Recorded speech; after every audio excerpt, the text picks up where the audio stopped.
The quiet majority. The first time Adrian Thorne kissed me, he had whiskey on his breath and another woman's name halfway to his mouth.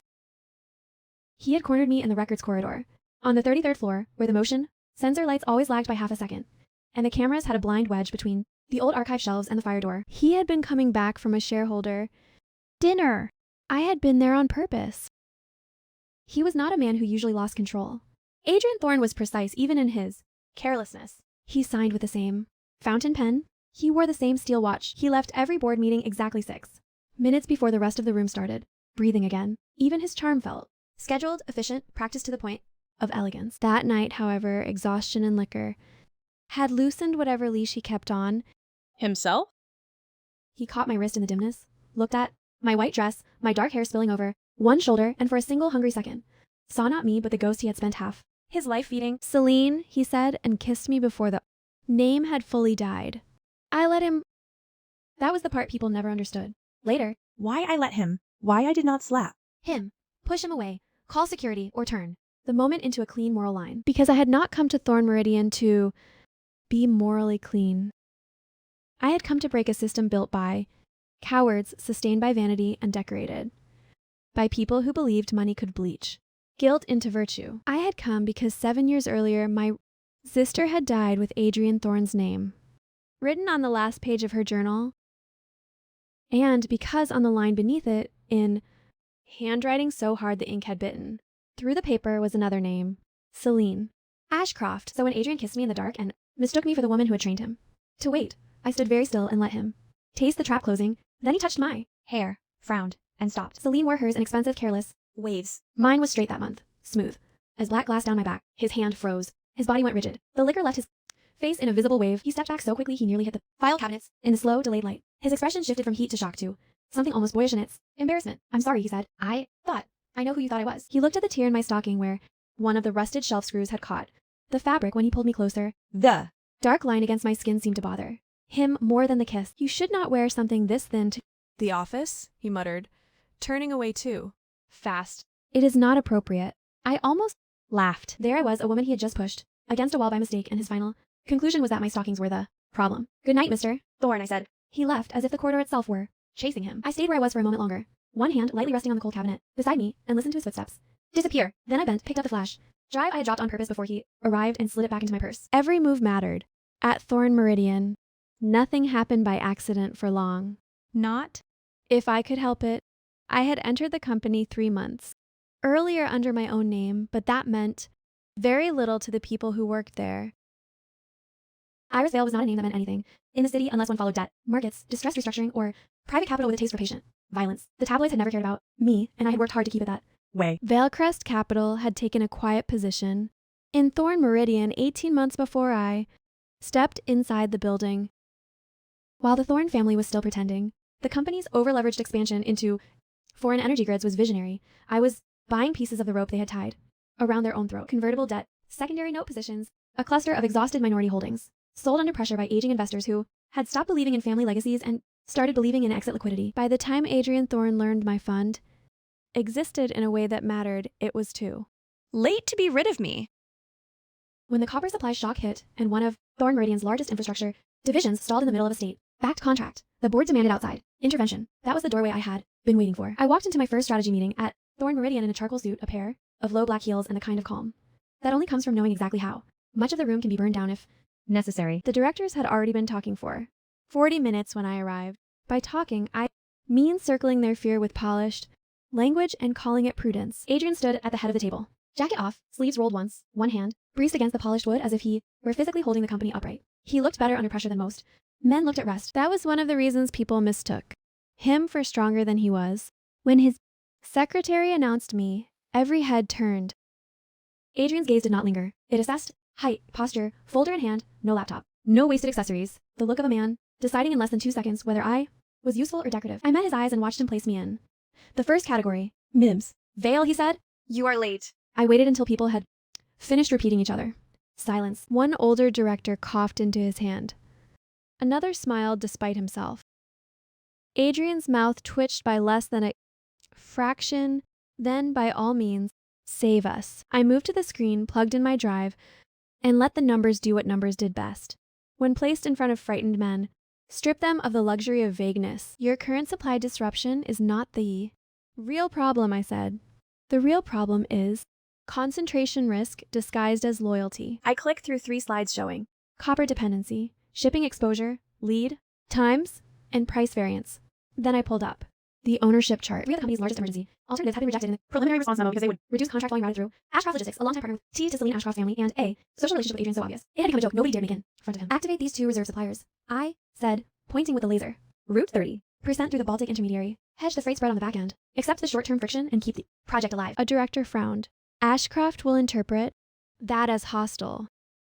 Ashcroft can interpret it however they like. Steel does not arrive faster because their feelings are hurt. Someone at the far end coughed to hide a laugh. Adrian did not. His expression stayed controlled, but I saw the shift. Curiosity sharpened him. That was the first hook. Then he said exactly what I knew he would say. No. Ashcroft remains a strategic partner. We do not destabilize a long-term alliance over a temporary disruption. There it was. The reflex. The old loyalty. The line he still would not cross, even when doing so made business sense. I did not argue. That surprised him. Instead, I clicked to the next slide. Then here's the second option, I said. Singapore intermediary with warehoused. Reserve stock already bonded through a Dutch clearing entity. More expensive by 9% in the first quarter. Cheaper than. Project failure. Slower to scale than my preferred route, but it preserves your Ashcroft volume on paper and buys you time. This time the silence was different. Useful silence, not resistance. Calculation. Adrian came around the table, stopped beside me, and read the slide himself. He did that. When something mattered, he trusted. Documents more than people and numbers more. Then promises? Who built this contingency model, he asked. I did. When? Before I accepted your board's invitation. He looked at me, then really looked, not as one more consultant to be tolerated, but as a person who had prepared before being asked, and was therefore either dangerous or indispensable. Sometimes both. He approved the second option, publicly. Privately, I knew he had not rejected the first because it was wrong. He rejected it because it would hurt Celine Ashcroft, and Adrian Thorne, for all his supposed discipline, still arranged his moral life around what Celine might think of him. That had always been his weakness. My sister had learned it too late. Helena Vale was 4 years older than me, and better than I was in all the soft ways that matter more than people admit. She believed effort should count. She believed institutions, once shown the truth, would correct themselves. She believed love, once offered sincerely, could not be used as a blunt instrument. By the time I was 19, I knew better than all 3. Helena had joined Thorne Meridian at 24 through graduate engineering fellowship. She had wanted to work on grid stability systems. She loved hard structures and elegant solutions. She liked things that could be fixed if one only understood them deeply enough. At first, she admired Adrian Thorne. Most people did. He was younger than most senior executives, ruthless without theatrics, and in those years he still carried a version of hope that had not yet hardened into strategy. He noticed talent. He noticed Helena. He gave her room. He asked for her opinion in rooms where junior analysts were normally wallpaper. Celine Ashcroft noticed too. Back then, Celine was not formally inside the company. She floated around it the way perfumed smoke floats around a flame, close enough to change the air, distant enough to deny responsibility. She was the daughter of a shipping magnate, a permanent fixture at charity galas, family, holidays, private dinners, sailing weekends, foundation boards, the kind of woman people described as dazzling when what they really meant was that they were afraid of how openly she enjoyed power. She had spent most of her life training Adrian to believe uncertainty was romance. A yes from her never came cleanly. A no never came cleanly either.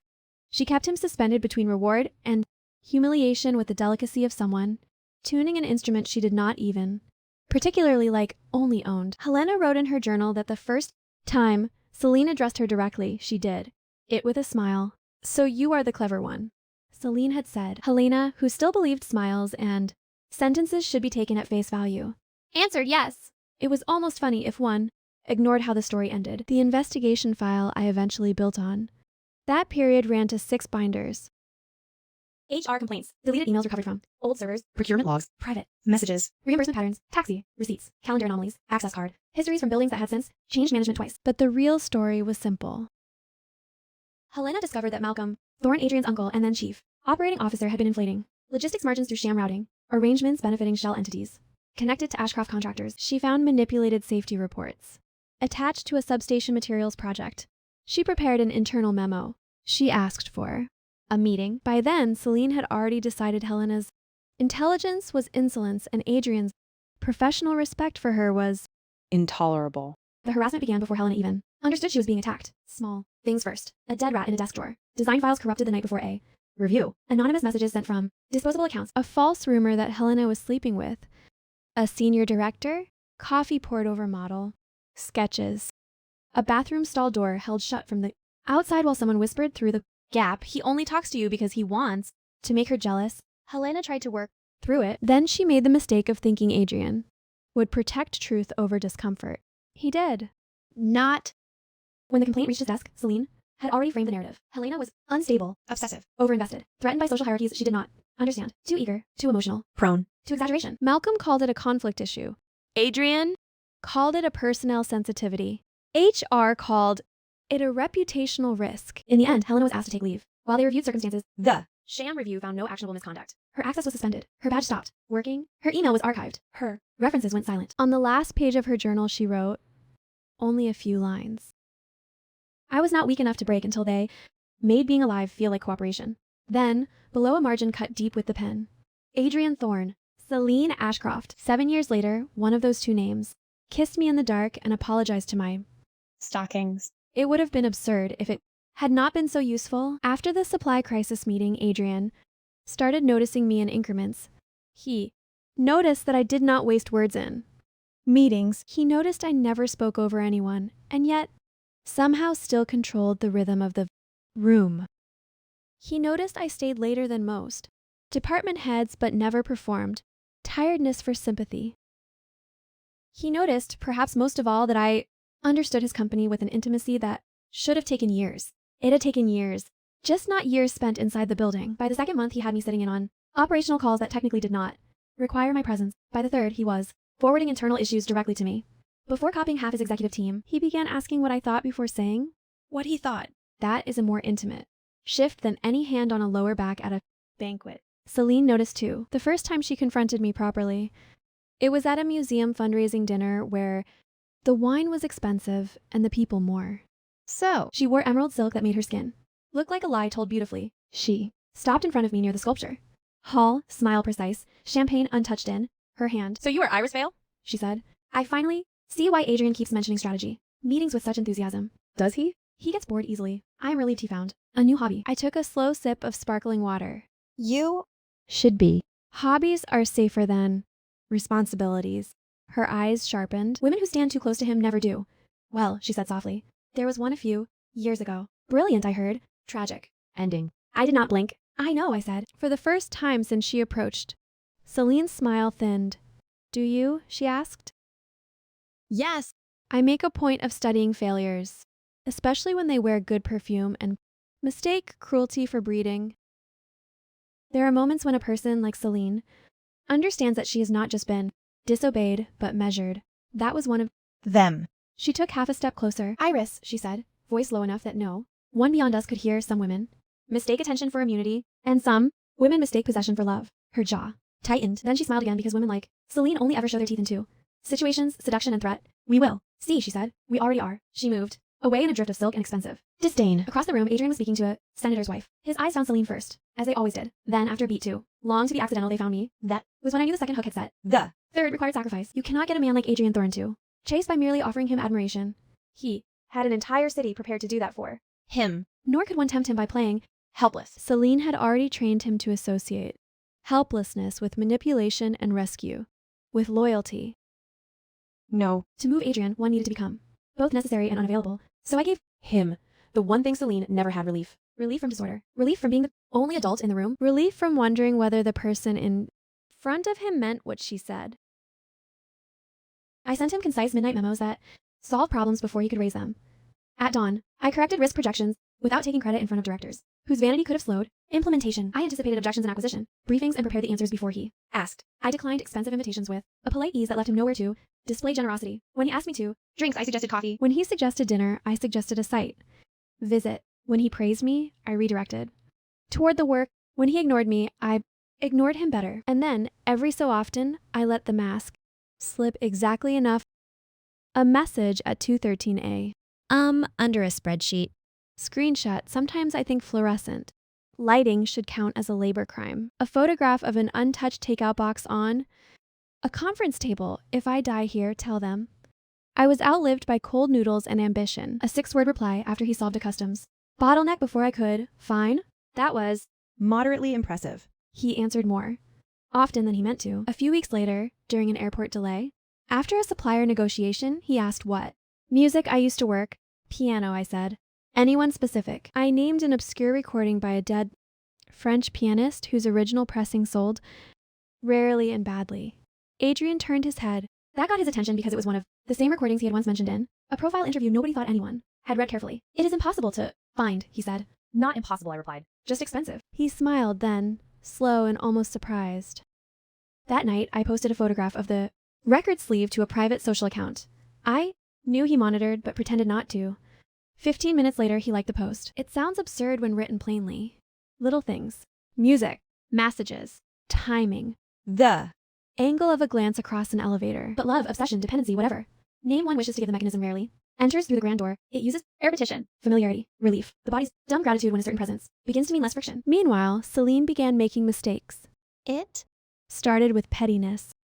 An anonymous complaint to administrative. Services about inappropriate workplace. Attire after I wore a silk blouse with an open collar to a late internal dinner. A rumor seeded through compliance that I had used fund relationships to leverage my position. A procurement memo accidentally routed to late in the hope I would miss a filing. Deadline. A report draft removed from the print queue. Before an executive review, I let each attack land just enough to be. Zine then answered it in ways that made direct retaliation costly. When my printout vanished, I presented from memory. When rumors of kickback surfaced, I delivered 6 months of audited transaction. Records to legal before anyone asked. When administrative services emailed me about dressing with greater awareness of corporate culture, I replied to the entire chain, including HR, asking whether male vice presidents would receive similar guidance for visible chest hair, loosened tees, or open shirt collars at evening functions. That one bought me 36 hours of exquisite discomfort across 3 departments and a formal apology. Celine's frustration grew teeth. At the same time, Adrian began doing something he had not done with anyone outside his inner circle in years, defending me before I needed defending. He rejected a recommended disciplinary review into my division without even requesting supporting documents. He told HR that further complaints about dress, posture, tone, attitude, or perceived influence tactics without evidence would be treated as harassment. He moved 3 people out of strategy and into dormant satellite roles after I provided him with quiet proof that they had been feeding summaries to an outside address belonging to a consultant on Celine's retainer. He never mentioned Celine's name when he did any of it. He did not need to. The first time he came close to saying what he felt, it happened in a parking garage. After a dinner he should not have enjoyed as much as he did. I had invited him to a cheap noodle shop on the west side after a 14-hour workday. Why here? He asked, glancing at the Plastic chairs and bright overhead menu. Boards as if expecting hidden cameras. Because nobody performs in places like this, I said. and the crab noodles are. Good. He came anyway. We talked for 2 hours, not about the company, not entirely, about cities we disliked, about how wealth ruined certain people's ability to queue properly, about the ugliest buildings in the skyline, about why he hated public birthdays, about my dislike of forced networking, disguised as joy, about how some people mistook being desired for being known. At the next table, through a half-open wooden partition, Celine laughed in another man's lap. Adrian heard every word. When he drove me home later, he killed the engine and sat in the dark for almost half a minute before speaking. She never asks who I am when I'm unhappy, he said suddenly, as if continuing a conversation I had not agreed to have. She only asks whether I will still be useful tomorrow. I looked at him. That sounds Lonely. It is not, he said too quickly. Then, after a pause, maybe it is. You are. Allowed to want more, he laughed under his breath, bitter and tired. You make wanting things sound so clean. It is not clean, I said. it is just Honest. When I opened the door to get out, he caught my wrist lightly. Iris. I turned back. If this goes further, he said, voice low, I do not do half measures. I smiled. Neither do I. Then I left him there, alone with the sentence, because leaving is sometimes more seductive than staying. 3 days later, he changed the background on his messaging profile. It had been a ski photograph with Celine in white, all sunlight and old habit. It became a badly lit picture of 2 bowls of crab noodles. That was when I knew I had him. Not completely. Not safely. Not in any way. That would have been useful to a person. seeking comfort, but enough. Enough that when the pressure came from the board's darker corners, Adrian turned toward me before he turned anywhere else. Malcolm Thorne made his move at the start of Fourth quarter. He did not come openly. Men like Malcolm prefer arrangements that can later be described as misunderstandings. He floated an emergency financing package through 3 shell-adjacent entities. He raised questions about market instability. He proposed an interim governance adjustment in case Adrian became personally compromised by bad publicity, stemming from the latest media leak aimed at me. Compromised. What a flexible word. It turned out Malcolm had been buying support from weak-handed directors while using private debt facilities to pressure 2 family trust appointed members of the board. At the same time, Celine, through an account she assumed could not be traced, had financed a whisper campaign suggesting that Adrian's judgment was clouded by an inappropriate attachment to a senior executive. To me, if I had been sentimental, I might have found that flattering. Instead, I forwarded everything to Elias Reed. Elias had once been Helena's closest friend in graduate school and later became the kind of lawyer corporations hire when they need facts recovered from places other people hoped were dead. He was one of the few people who knew why I was really inside Thorn Meridian. When I first told him I planned to make Adrian love me before I took his company apart, he had stared at me for a full 10 seconds and then asked whether I was certain vengeance and self-destruction were not sharing an apartment in my head. Probably, I said. He sighed. That is not the word I want attached to this. Now, 7 years after Helena's death, Elias finally found the piece we had been missing. An archived legal memo misfiled under a restructuring folder during an old server. Migration. Attached to it were Helena's original complaint and internal interview transcript, and Adrian's approval on the recommendation to classify the issue as reputationally sensitive and remove Helena from active project work pending psychological fitness review. Psychological fitness review. I read that phrase 3 times before the words settled into rage. Helena had not been destroyed by Abstraction? She had been destroyed by signatures, by polite language, by a man who had told himself he was containing complexity while he handed a decent woman over to predators. There were also messages between Celine and Malcolm. Get her out before she talks to Adrian. Alone. He listens when women sound wounded. Then make her sound unstable first. Simple. Another 2 days later if she won't. Resign. Make it ugly. He hates scenes. And 1 from Malcolm done. He signed. I sat alone in my apartment until dawn with Helena's journal open beside the printout, and Adrian's messages accumulating on my Phone. Where are you? We need to discuss the board. Package. I know you're awake. Iris. At 5:12. He sent only 1 more word. Please. I laughed so hard I frightened myself. Please. 7 years too late, a powerful man had discovered the helplessness of wanting a Woman to answer. At noon, I went to the office. Adrian was waiting in my conference room. Jacket off, tie loosened, eyes shadowed from lack of sleep. He turned the second I entered. I have been calling you for hours. I know. You could have answered. I could have. He stared at me. Irritation and concern fighting in his face. Are you trying to punish me for something? The force of it almost made me admire him. There it was, the central male vanity even. While blind to whole histories they still sense when a weather shift involves them. Sit down, I said. He did not. Instead, he came closer. Not until you tell. Me what this is? I placed the recovered memo on the table between us. He looked down. I watched him read. The changes in his face were small at first. Confusion, recognition, resistance. Then the blood left him so completely that for one irrational moment I thought he might actually fall. No, he said. Yes, this. Can't it is your signature. He looked at the page again as if paper might rearrange itself under enough disbelief. I did not know what Malcolm was doing. He said, I was told she had say her name. His eyes lifted to mine. Helena, I said. My sister was Helena Vale. He took one step back. I had wondered in some cold corner of myself whether that revelation would feel cinematic, whether it would roar, whether the room would become larger, smaller, stranger. It did none of those things. It became brutally ordinary. A man standing in daylight, a table, My? hands steady at my sides, his mouth opening and closing once before speech returned. Iris, he said, and the way he said my name then was the first honest sound he had ever made in front of me. I did not know. No. I said. You did not want to. He flinched as if struck. She came to me once, he said too quickly, as though confession might outrun consequence. I thought Celine said she was unstable. Malcolm said legal was handling it. I was in the middle of the— You were busy. My voice stayed soft. Yes. She died anyway. How inconvenient. He pressed the heel of one hand over his eyes. Iris, don't. He dropped his hand. What? Do you want from me? He asked. There it. Was not I'm sorry. Not how do I repair what I helped do. Not Helena deserved better. What? Do you want from me? It was such a useful question. I want the board meeting held as scheduled, I said. I want every emergency governance document Malcolm circulated preserved and forwarded to legal. I want a full forensic audit into procurement, director voting pressure, and external communications interference. I want Celine Ashcroft's company accounts frozen. Out of all discretionary partner channels, pending review. He stared at me. And personally, he asked. Personally? I smiled without warmth.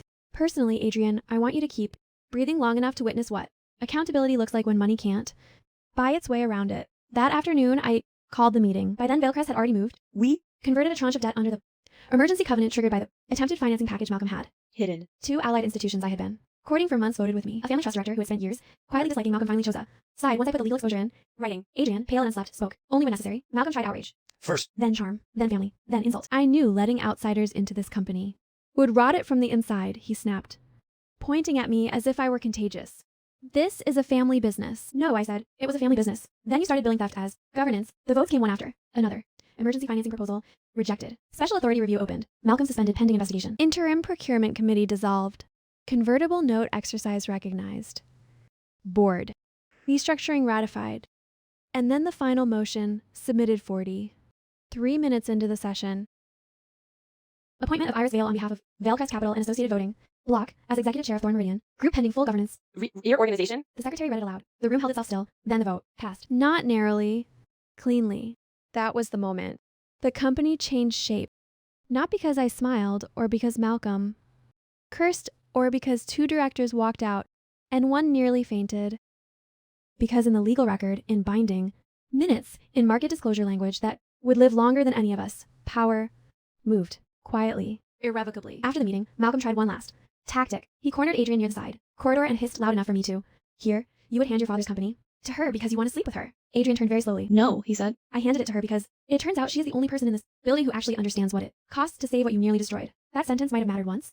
By then, it was simply useful. The market liked decisive bloodshed when, dressed as governance, Thorn Meridian's stock stabilized by the next afternoon. Celine did not. She came to see me 2 days later. Gone was the emerald silk, the polished cruelty, the artful languor. She wore cream, wool, no visible jewelry, but a wedding-sized diamond still on her right hand from some previous donor or admirer and enough control to look composed from a distance. Up close, her eyes were wrecked.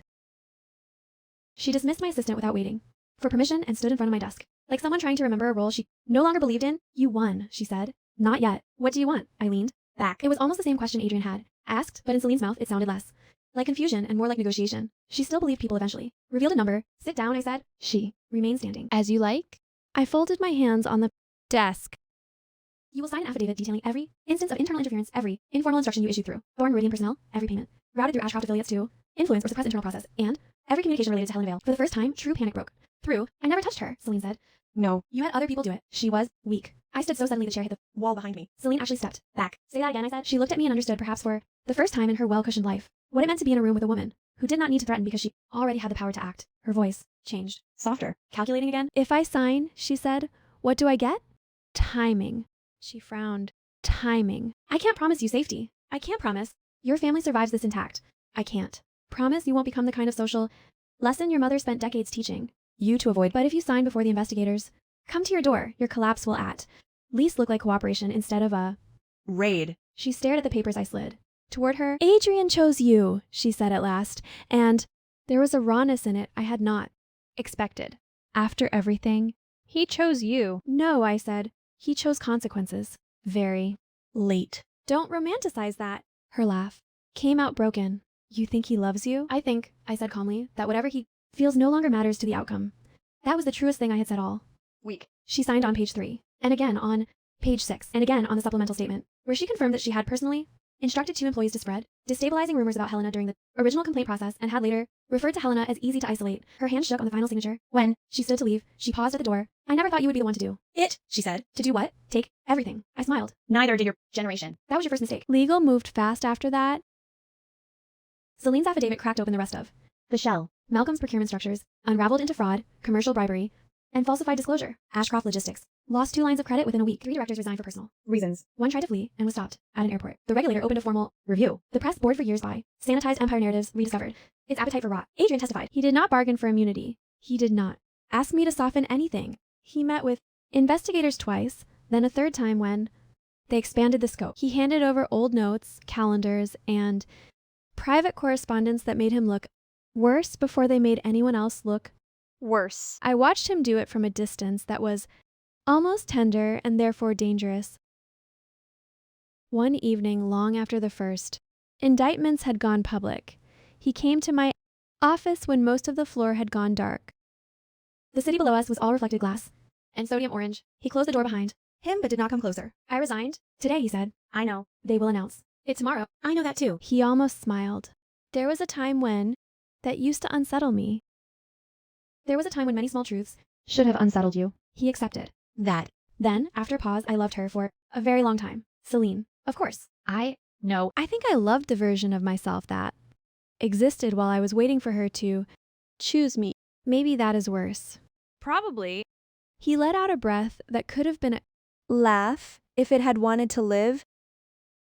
When did you stop hating me enough to stay? In the same room without wanting to kill. Me, I considered the question. I never stopped, I said. I just learned to prefer higher return instruments. That One did make him smile, faintly and without Joy. I do love you, he said then, as if saying, it too late were somehow cleaner than saying, it early. I know I have no right to say it, but it would be a coward's final selfishness. Not to tell the truth. I looked at him for a long time, in another life, one where Helena had lived, where Adrian had chosen decency before, damage where my hands had not learned the architecture of revenge we might have become, something beautiful or ordinary or ruined in some entirely human way. But that was not our life. The first time you kissed me, I said, you said another woman's name. His eyes closed, briefly. yes. And the first time my sister asked you for help, you chose another woman's comfort. I rose from my chair. Do you see there's no version of the story where what you feel now outranks what you failed to do then? He nodded once. I know. That was the tragedy of him in the end. Not that he never understood, that he understood. Too late and well enough to suffer from it. When he turned to leave, I spoke once more. Adrian? He stopped. For what it is worth, I said, this company will survive you. He looked back at me, and something in his face loosened. Relief, perhaps? Or punishment accepted at last? I hope he said quietly, you survive me. After he left, I stood by the window until my reflection replaced the city. People talk about revenge as if it has a taste. It Does not. It has a metabolism. It consumes sleep first, then softness, then the ability to be surprised by ugliness. If you feed it carefully, it will give you astonishing returns. If you feed it too long, it starts asking for the parts of you that once knew how to live without war. I had won the company. I had stripped Celine of leverage and Malcolm of his schemes. I had turned a legacy structure into something stronger than the family who believed they owned it by blood. The newspapers called me many things over. The next few months, ice strategist, the quiet coup, debt, Harris. the woman who outplayed Thorne, Meridian's old guard. One magazine called me the quiet majority because I had taken power through voting, blocks, patient acquisitions, and the kind of procedural persistence men mock until it kills them. I kept the clipping because it made me laugh. By spring, the restructuring was complete. We spun off the worst assets, settled the regulatory overhang, replaced 6 senior roles, and built an independent ethics channel with external oversight that reported not to management but to the board. I doubled whistleblower protections and wrote Helena's name nowhere in the documents, though she lived in every line.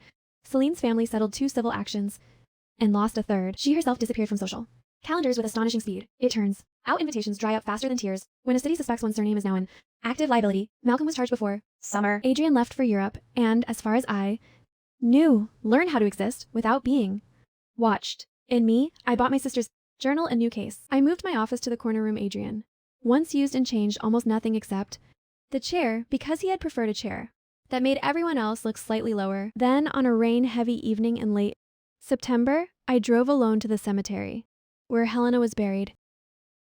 I brought no flowers. She had always disliked cut things arranged to look Obedient. Instead, I brought her the board resolution, removing the last of the old indemnity protections around the executives who failed her. Legal language, black ink, binding, effect. The kind of thing she would have appreciated more than petals. I set it on the stone for a moment, then took it back before the rain could ruin it. You were right, I told her. Wind moved through the cypress trees in a dry whisper. You once wrote that systems are people. Wearing architecture. I thought you meant that if you repaired the people, the structure would heal. Turns out it works the other way too. Change the beams, lock the doors, cut the hidden corridors, and suddenly bad people have fewer places to hide. I smiled a little. You would have liked the audit trails. The rain thickened. I stood there longer than I meant to, soaking slowly through my coat until the world smelled like wet stone and traffic. I did not fall in love with him, I said at last. Not really. I made sure of that. A lie, perhaps, but a useful one. And I had become very good at useful. When I finally turned to leave, my phone vibrated. A message from Elias. Regulator just signed off on the final consent package. No more appeals. It is done. I looked back once at Helena's grave. Then I typed, good. He replied almost immediately. Are you happy? I considered the word. Then wrote, no, but I'm finished. That was closer to truth. Months later at the annual general meeting, I stood before investors, analysts, employees, and the cameras that always multiply when a woman is expected either to fail gloriously or rule coldly. The room was full. The lights were too bright. The questions when they came were the usual kind dressed as sophistication. Was the company too changed? Had I overcorrected? Would I restore older relationship networks in the interest of tradition? Did I worry that my governance model lacked the warmth that family leadership once symbolized warmth? There it was again, the word people use when they mean comfort for the already powerful. I answered each question in turn, calmly, precisely, without apology. Then, near the end, an older shareholder in the third row stood and asked the only thing worth hearing that afternoon. What, Miss Vale, is your actual objective here? I looked at him. Around us, the room held itself ready for a soundbite. My objective, I said, is to build a company where competence is not negotiable. Loyalty is not purchased with silence, and nobody can be professionally buried because the wrong person found them inconvenient. No one moved. Then I added, because I had learned the value of finishing a thought instead of softening it for the comfort of others. If that feels unfamiliar, then unfamiliarity is long overdue. Afterward, when the applause came, it came in layers. Not thunder. Not worship. Something better. Recognition. On the drive home, I passed the Old West side noodle shop and, for the first time in months, stopped. The owner still remembered me. He sat down, 2 bowls out of habit, then blinked. Your husband is not with you tonight, he asked. Casually, I almost corrected him. Instead, I looked at the empty seat across from me, at the steam curling up in the yellow light, at the city moving indifferently beyond the glass. Then I smiled. No, I said, he never was. I ate both bowls anyway. When I got home, the apartment was quiet in the clean way that means nothing and no one is demanding a performance from you. I took off my heels, opened the balcony doors, and let the night air in. Below, the city glowed with the arrogant calm of places built by people convinced their towers would outlast memory. They are Always wrong. Memory is patient. So is paper. So is debt. So is a woman who sits very still while men underestimate the difference between being desired and being chosen. Celine had once believed possession was love. Adrian had once believed delay was innocence. Malcolm had believed structure was cover. All of them had been wrong. Power is not who wants you.